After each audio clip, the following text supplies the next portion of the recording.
Hey everyone, thanks for joining. Here with Jerome. I want to introduce what we're going to be doing here on a kind of weekly, bi-weekly basis. Today, we're going to learn more about Jerome, his background, what made him join Brane, and then going forward, we're going to talk a lot more about kind of the custodian industry, where the company's going, hopes, goals, dreams, and we really want to mix in any questions people might have. So please, if you've got questions or things you want to see in future videos, drop it below, and we'll make sure it gets in here. But first things first, Jerome, how are you?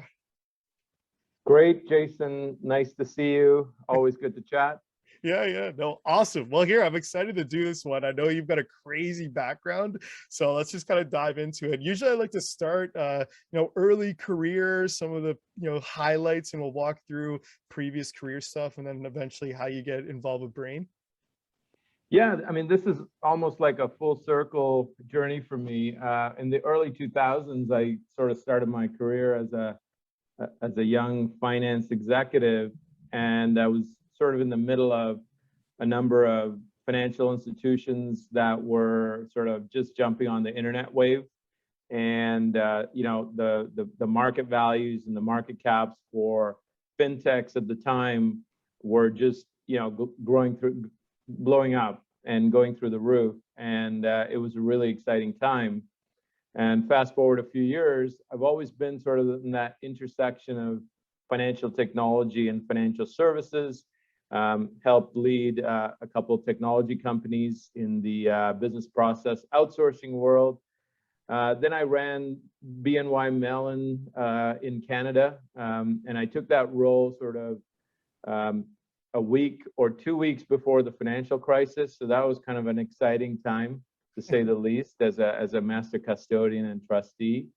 Then I've been sort of leading RBC Wealth Management internationally in capital markets, led a couple of fintechs, and that whole journey of leading large institutions as well as technology companies helped me find Brane, which was solving a very important problem, which was crypto custody. You circled that perfectly. Here, unpack a little bit. Yeah. No, and awesome. We'll get into kind of, really the spark and, kind of the passions. But, walking back, so really, let's introduce. So you were already kind of doing custodian stuff before crypto. Do you want to kind of talk on that a little bit? And, a lot of people watching this, obviously not really familiar with the custodian world, and we'll do an industry video, but love to kind of just chat about what you were doing previously. Well, custody is sort of like one of those overlooked things that works in the background that keeps the whole ecosystem flowing. So if you think of the traditional securities markets, custodians actually perform a very important service, but they're relatively in the background. They help dealers and exchanges and market participants buy and sell securities, and they kind of act as an intermediary and a third party to safely secure and hold assets that are traded. And custodians are generally quite boring, except when there's a financial crisis or lots of volatility or defaults in the market. And we saw that during the financial crisis, when there were defaults, or when Lehman collapsed, everyone looked to their custodian just to make sure their assets were safe and their assets were sort of held in a safe place. And so, custodians are always sort of seen as sort of that safety net for investors, for market participants, and even governments. And, when I was at BNY Mellon, that kind of rang true in the height of the financial crisis, certainly in Canada, where we were kind of that safe pair of hands where we're, hanging on to assets for governments, for institutional investors, and so forth, and making sure that the industry was stable and stabilized. When I was at RBC, as part of our international expansion, one of the core offerings we offered was global custody in about 15 countries. And again, the ability to offer safekeeping of assets with an institution that backs that service was really important, especially when you're talking about global markets and investors and traders spanning multiple jurisdictions and crossing borders. the ability for a custodian to sort of efficiently settle transactions, but also keep assets safe, was really one of the key requirements for asset managers, traders, banks, et cetera. And so fully appreciated how all of those requirements were needed in the crypto space, but even more, given the volatility that we see in the market, right? Yeah, no, and we'll, just to tease what's to come, obviously, a lot of people always asking, hey, like what's stopping, crypto from being more and more mass adopted? And you hear a hack every day, you hear issues on how do you hold it, how do you store it? It's hard for the normal person, all these things. And really what's going to allow the space to move forward is proper custody. So I think extremely exciting, and obviously we'll talk more about Brane in depth. But here, so walk me through how did you find Brane, and was this were you thinking, hey, like crypto's coming up, I'm hearing about it, but these are the issues, and you were looking for, hey, where could I fit in, or how did this come up? So I've always kind of, gone to places where there's transformation happening. So early in the 2000s, I was part of the first online banking platform, a company called iMoney, which I led as CFO, and then we ended up selling that to Barclays. And I've always looked to scale up institutions that kind of marry technology and financial services. And my definition of fintech is really where, technology bridges that gap between what traditional banks and institutions offer and what the next generation of customer demands in terms of an experience. And as I was looking around, I said, there are a lot of inefficiencies in the traditional banking market that, me having been a traditional banker with BNY Mellon and RBC Global Wealth Management, recognized as things that could be solved with technology.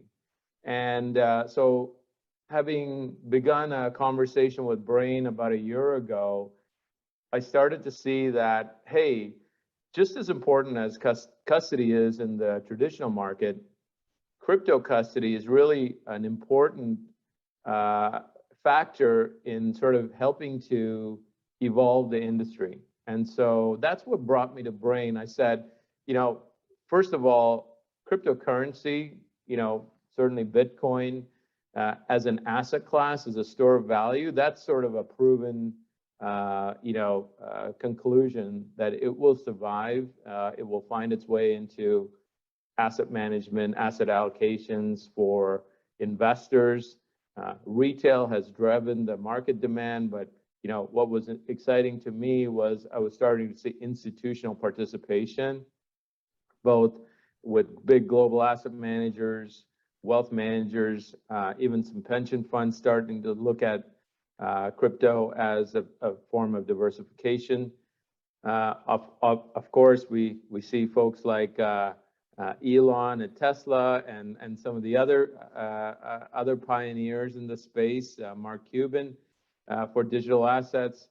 So I bought into the fact that crypto is really here to stay as a currency and a store of value, that one day we will be using, this as a part of a broad and diversified investment portfolio.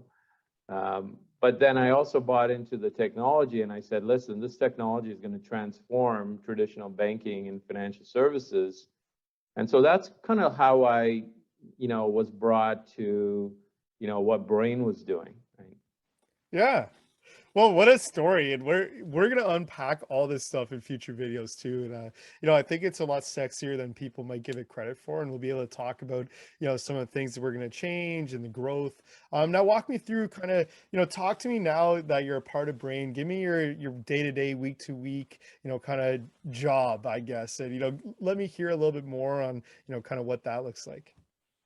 So Brane's a really dynamic, rapidly growing place, right? So in any given day, I'm on the phone with regulators, both in Canada, in the US, in Europe, because we're actively working on getting regulatory clearances to perform qualified custody. We're on the phone with governments, And then we're delivering on our product roadmap. So we're actively recruiting technology, resources and leaders to come in and just build a platform. But we're also sort of moving from a technology company to really a financial institution. So we're dealing with regulatory compliance and all of that fun stuff that I used to have at the traditional financial services businesses or the traditional banks. We're kind of bringing that into Brane because we see crypto as becoming fully regulated, and we see Brane as a regulatory first institution. So we're going through a couple of acquisition processes right now where we're looking at bolt-on acquisitions. We're looking at building our technology, and we're dealing with probably over a half dozen regulators all at the same time. Yeah. No, awesome. Well, look, thanks so much for taking the time. And just our first video, lots of things to come. And I want to invite anyone who made it this far, please, anything about Jerome or about Brane, drop it below. We'll make sure it gets in a future video. But Jerome, last chance, anything else about you, yourself, that you want to end the video about you? Well, I think that we are witnessing one of the greatest asset transitions, in modern history, and I am so excited to be leading Brane. This is a mission for me. I came from very humble beginnings. Had to come to Canada and try to make it in financial services. And the other thing that I really like about what crypto offers is its accessibility, right? It's freedom, it's borderless. It represents something of a new paradigm for certainly for participation in the investment and the wealth creation process for many and for the masses. So personally, I'm excited to have a part to play in that, because what we're seeing is, like, we've seen some research come out even recently that, typically segments that haven't participated in sophisticated wealth management processes, like females or visible minorities, emerging market investors, these are all people that are actually leading when it comes to crypto. And they're actually leading as a percentage of new participants in crypto. That to me is phenomenal, because we're going to have this mass influx of new investors, let alone Gen Xers and millennials and Gen Zers coming in and saying, hey, listen, we want to participate because we're very comfortable with technology and how we think about investing. So to me, it's personally very rewarding. I love being part of this industry, and looking forward to further discussions. Yeah, no, awesome. Well, Jerome, thanks so much for taking the time, and I'll see you again soon. All right, thanks, Jason.